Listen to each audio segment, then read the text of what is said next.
तो बाकी कार्रवाई 2 बजे तक के लिए स्थगित की जाती है। संसद की सुरक्षा चूक के मामले में जहां एक और रिपोर्ट तैयार की जा रही है, तो वहीं दूसरी ओर आरोपियों के बारे में ज्यादा से ज्यादा जानकारियां जुटाई जा रही हैं।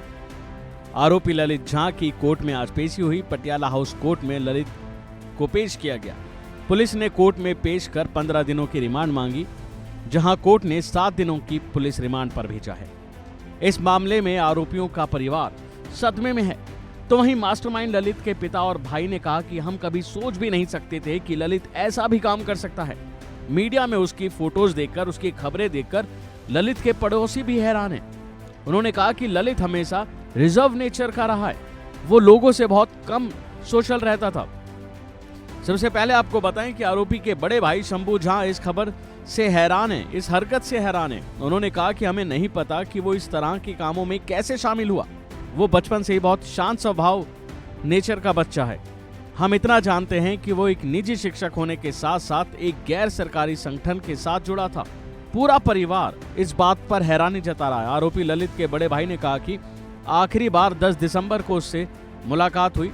वो सियालदह स्टेशन पर हमें छोड़ने के लिए आया था।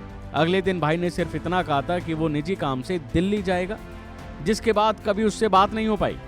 तो वहीं बिहार के दरभंगा में ललित झा के पिता देवानंद ने मीडिया से रूबरू होते हुए कहा कि मैं कभी सोच भी नहीं सकता था कि मेरा बेटा इस घटना में शामिल हो सकता है। उन्होंने कहा कि मुझे नहीं पता है कि ये कैसे हुआ। ललित का नाम पहले कभी किसी भी आपराधिक मामले में नहीं आया। वो बचपन से ही एक अच्छा स्टूडेंट रहा है।